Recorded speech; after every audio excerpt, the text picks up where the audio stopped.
Welcome back to Alex Makes Stuff. My name is Alex, and today we have another custom furniture project. Ignore all my tools on the ground and the junk. I was cleaning out my garage to try to put a workbench in. Unfortunately, the workbench I bought is missing a few pieces, but I wanted to make enough space so I could work on these puppies. What are they, you ask?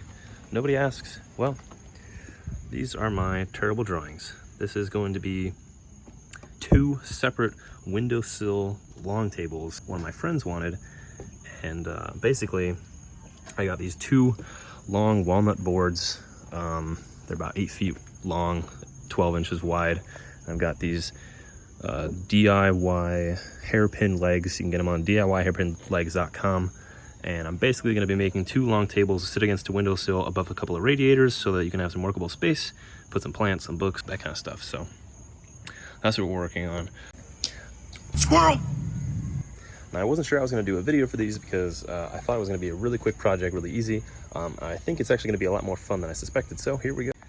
The only thing you guys have missed so far is I have done some epoxy, 5-minute epoxy to fill in a couple of the knots that are missing, and I've drawn some circles around these edges and started cutting off the corners so I can round these over a little bit, make them a little bit nicer. So that's all you've missed so far, but we're going to continue cutting these corners and get those corners nice and rounded over, maybe with a file and some sandpaper. So let's do that. Going with the 1 3/8 circle here. Get as big a radius as we possibly can.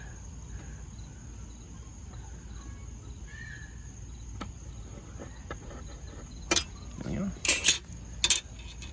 Now we're just gonna cut this with our handsaw. Get my thumb up here. Score my first line, score a better first line. Yeah.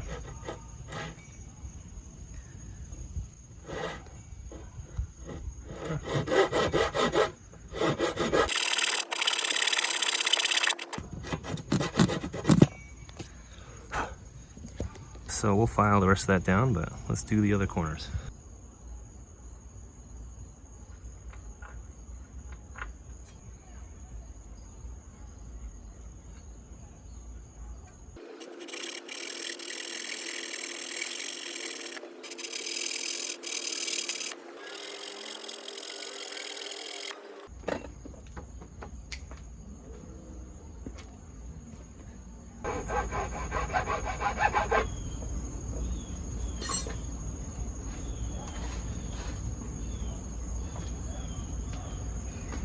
I don't know why I pretend like any other file than this one is going to be useful. I love this little file. It's a rasp and a file on either side, half round. Oh yeah.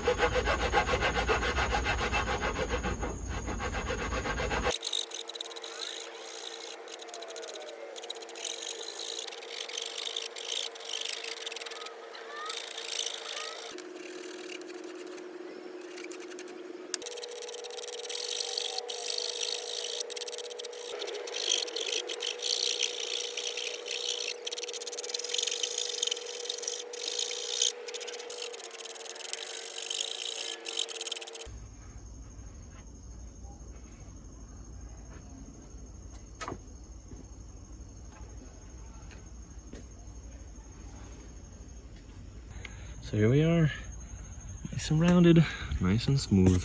Look at that. Like a kitten's ear. Perfect. Yeah, I'll sand these up so you don't see any of those little scratch marks that you can see in there. But that's pretty much that. Sanding block. Makeshift sanding block. So in fact, let's move this over this way. Very nice.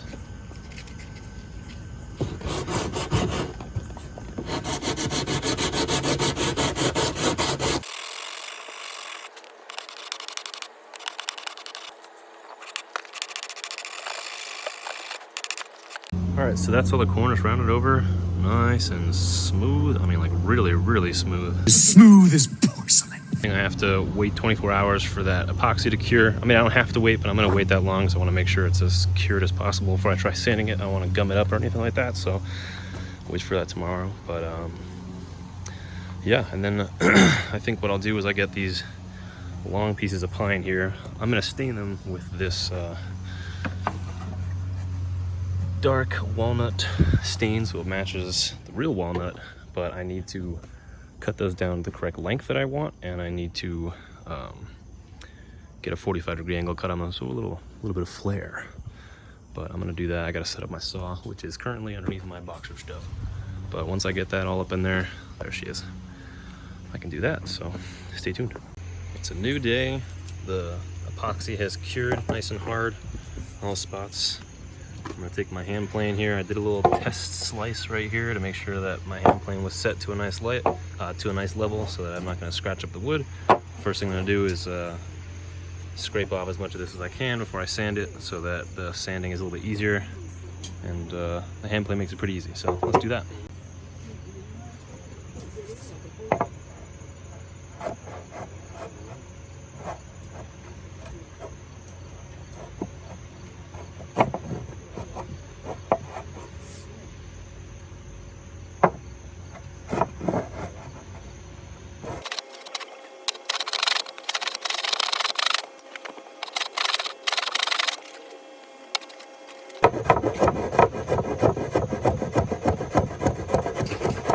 And I.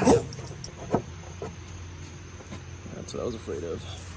Yeah, a piece of the knot that was like really soft got caught on the blade and chipped out, but luckily with a little bit of sanding it turned out okay.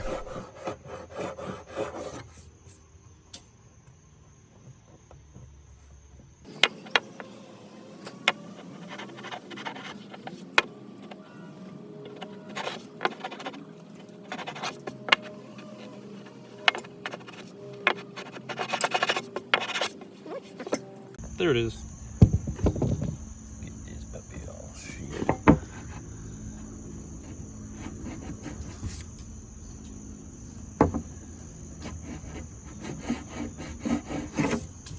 That's all there is to it. So I've got my epoxy scraped off. I have these long pine boards that I plan to use as under supports for the long walnut boards, since the boards are really long and I don't want them to sag, especially because they'll be over some radiators, so the heat and moisture will cause it to warp over time. Hopefully this will negate some of that. I got to cut these down. These are 96 inches, 8 feet right now, so I'm going to cut them down to 79 inches. So I got here my paper. You can see I wrote down numbers. 79. I don't know if that's backwards for you guys or not, but oh well.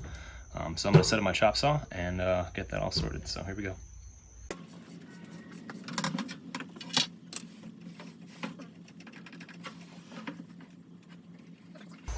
That's not going to work.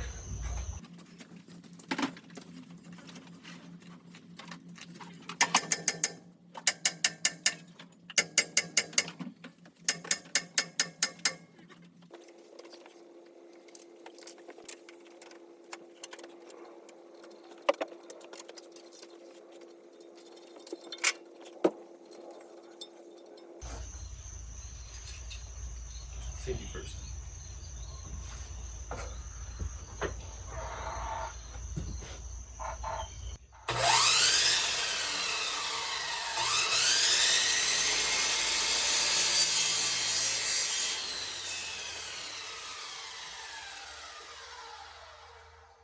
Feels extra wobbly for some reason.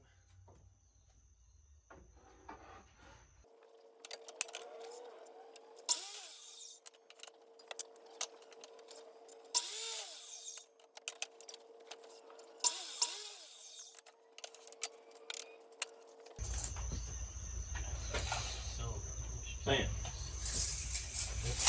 79 on the dot. All right, I've got my pieces cut to 79 inches. I have these shorter pieces. I'm gonna cut these down actually to 9 inches so that they can be some cross struts, just to square off the supports so that they're evenly spaced and they have a little bit of extra structure underneath the wood blocks. I'm gonna peel off these stickers, find the best sides of the wood to get rid of probably some of this grimy stuff. I can see if I can chop it a little bit. I mean, you're never gonna see these. These are gonna be underneath, but I want everything to be really nice. So do our best. Here we go.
Last thing I want to do on these guys, I want to add a 45-degree cut on these so that when they're sitting underneath, they got this nice little angle, give it a little more funk. So that's what I'm gonna do. Here we go.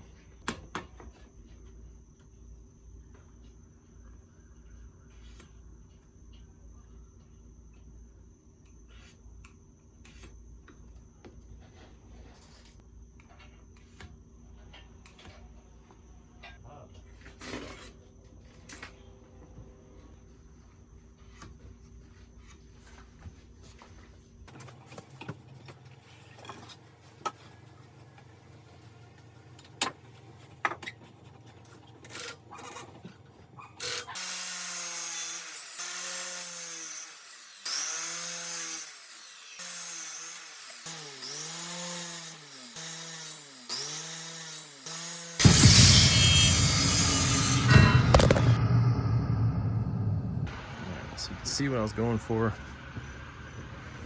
Angled pieces sit kind of even there. And when I put these and I attach them with glue and some screws, they will keep the boards from sagging just a little bit. So that's a little bit more straight. So there you go. So I've already started on this side, but I'm going to mark out 3 inches from either end to set up where my table legs are going to sit, and also 1/4 inch from the sides. So I get these, I'm just going to draw the square so I know where those are going to be, and then I'll set the center pieces so I can mark where I want to drill my pilot holes, so I can drill those before I stain them so that all the holes can be stained the same color too.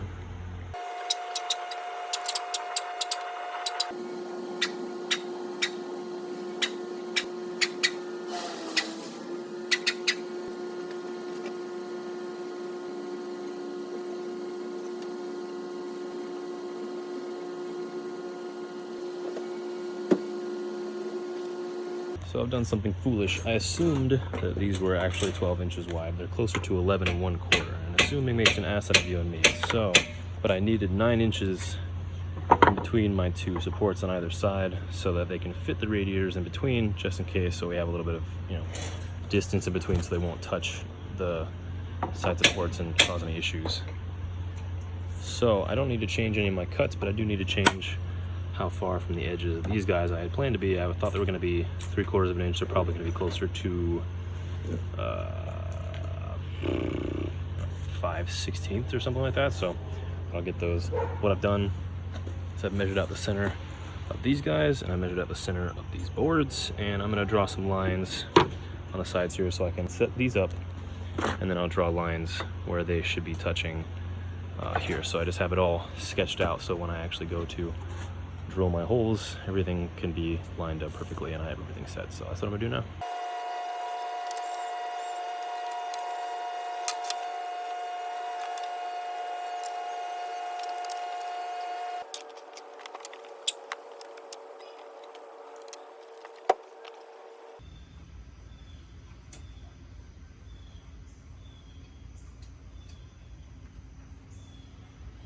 Okay, so got these all marked out where these are gonna go, and I've got some lines marking out where these guys are gonna go, and I even put a little notches in there to show where I want to put all my pilot holes. I do plan to glue these up so they are actually like stuck to the surface of this, and then I'll screw them there. I mean, these boards, the original idea was to just screw the legs in. Unfortunately, this board is so thin, I didn't want a risk of the screws ripping out because of how heavy and long they are. So that's why I'm putting bolts in through here. But I have these like 1.25 inch screws that I will use to, I'll countersink them so the screws will sit about halfway and then they'll just lock in about that far. So that's the plan. I gotta drill some pilot holes, and then I'm gonna stain those pine boards. So here we go. So for those of you who are not familiar with the term countersunk, I'll try to describe it briefly here so you will understand. Here's another pour drawing of, this is the tabletop surface and these are the side supports, and this is what a x-ray of what it would look like. So the idea is, right, I've got these boards here. I'm gonna drill pilot holes just so deep so that when the screw goes in, it can't penetrate the other side. I do not want little pieces of screws sticking out the other side. But in order for the screws to reach and also not be sticking up out of the top here, I will drill another hole that's thicker, about, you know, however far in I need it to be, so that these screws, some of the screws here, so that they sit nicely inside there and hold the pieces together. So it's gonna be kind of a deep hole from the bottom, but it doesn't really matter, so you won't be able to see them. It'll all look really nice and it will support itself pretty well. So I will drill these pilot holes in these pieces. I've already got this one board clamped up to where I want it to be. I'm gonna drill pilot holes. I'll do the length that I have here with my drill so that it drills just about there, just about halfway through the actual top board. And then I'll go back in with the thicker bit. I'll drill the countersunk hole for the screws to sit in so that it looks all nice and it's secure. So that's what I'm gonna do now.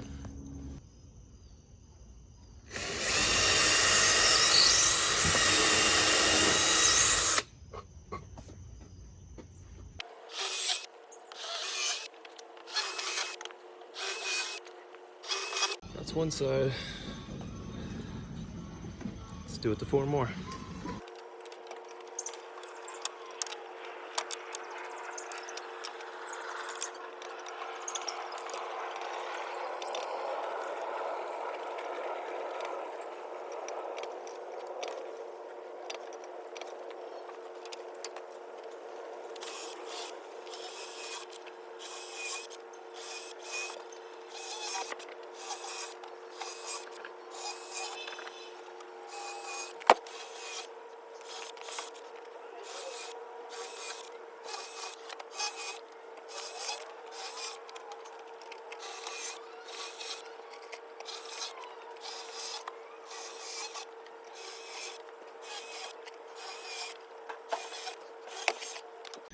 Okay, so those are the pilot holes drilled. If I move these, you can see pilot holes are also drilled into the board, just a little bit, like I said.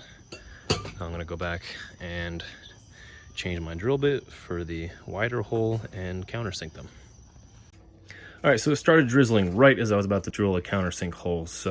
But I wanted to show you guys an easy way to do this. So I only want the screw to protrude out of the support pieces about halfway, which means I need the drill bit for the countersink to only get to about there. Because if I drill it too deep, then the screws will puncture out the other side of the nice walnut, and I do not want that because that's gonna be the tabletop. So easy way to do this, grab some painter's tape, or any kind of tape really, and I'm just gonna tape up to right there so that we know. And I'm gonna make sure that this is nice, and I want it to be perfect. So I'm gonna do some like real-time measuring.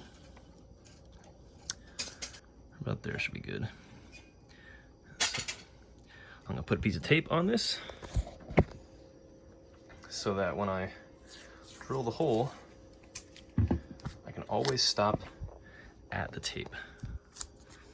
So we'll put that right there. So now every single time that I drill, I only go right down to the tape, so all my holes will be the same depth. There you go. Even got a little tag there. Easy to see. All right, different day. The rain has stopped and we are gonna try to drill these countersink holes. So a lot of holes to drill, so let's get right to it. Only down to the tape.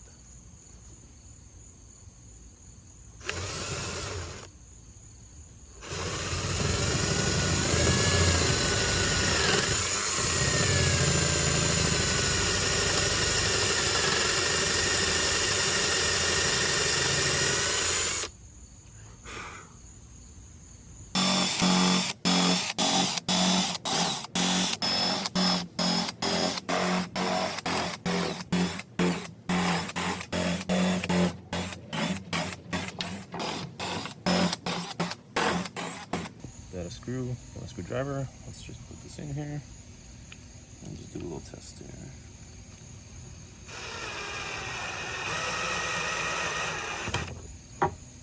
There you go. I want to go in about that far, and that's fine. That's all I really need. I'm gonna glue these to the table and I'll screw them in, and that should just keep it nice and secured. So that's perfect. All right, we got a little bit of sanding to do. I just want to smooth out these surfaces and get rid of any of these frilly pieces from the holes that I just drilled on these, and then we're gonna stain them brown. Let's get to it. I've got some 120 grit on here. Just like I said, it doesn't need a whole lot of sanding. I just want to smooth these out. And pine is already pretty smooth from being jointed at the mill, so you don't have to do too much, but let's do it.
All sanded. I've got them all sanded up. I've got them all dusted off. Time to do some stain. I got my dark walnut stain here. I'm gonna crack it open and I'm gonna put 1 or 2 coats, maybe 3 on these, depending on how I can get the color to match the actual walnut here. So here we go.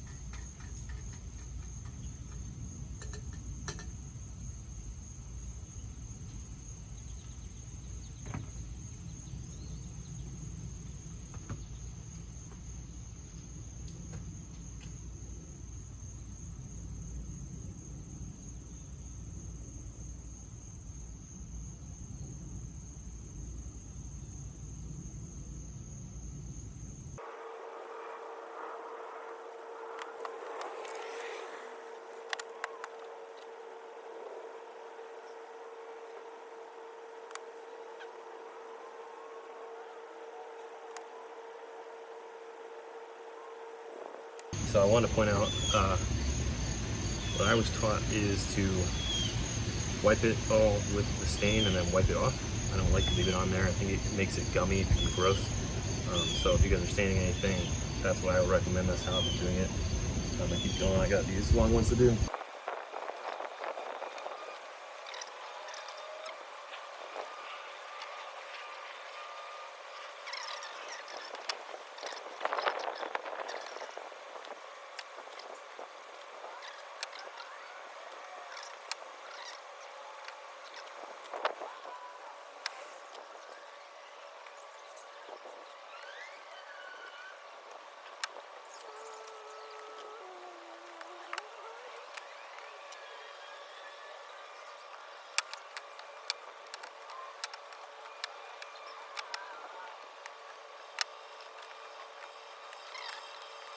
But while I'm waiting for the stain to dry, I'm gonna do a little hand sanding on the top here.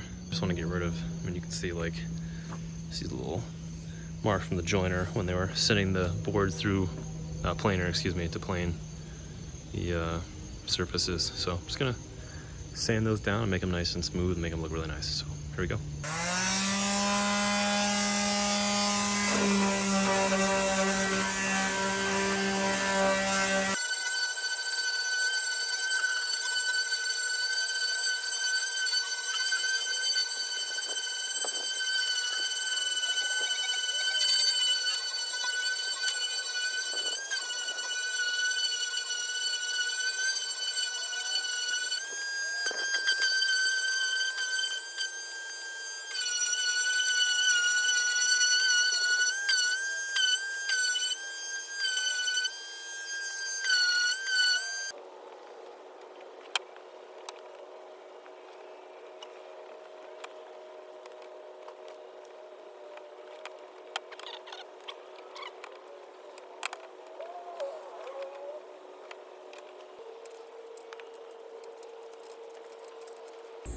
So I was using 120 yesterday just to get the nice, even surface sand. I'm gonna go with a 400 today. I don't want to go with anything too high grit size because if you make it too smooth, the polyurethane like doesn't really stick that well. So I'm gonna do the 400 and I'll probably call it quits after that, as long as it's nice and smooth. And it's already pretty smooth. I just want to be like way smooth to the touch so I get the polyurethane on there. So let's get started.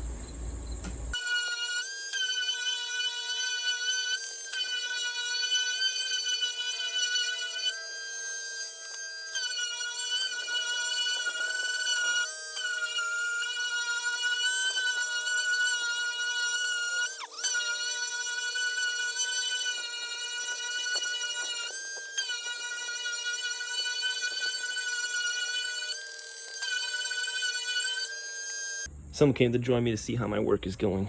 Always checking in. I miss my boss, Teddy, Theodora, little lady. How you doing, Teddy?